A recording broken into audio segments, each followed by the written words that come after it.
To remove and replace the skags on your Polaris 120 Indy, follow these steps. When replacing skags, always replace in pairs and follow all warnings listed in the owner's manual.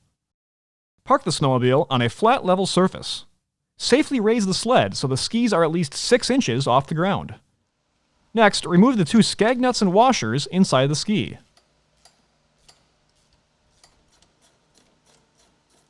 Then, pull the skag down and out of the ski to remove. Inspect the skag for wear or damage and replace if necessary.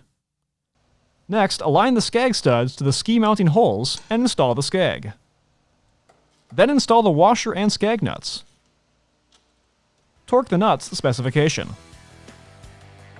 Once complete, safely lower the snowmobile to the ground. For more information, see your authorized Polaris dealer or visit Polaris.com.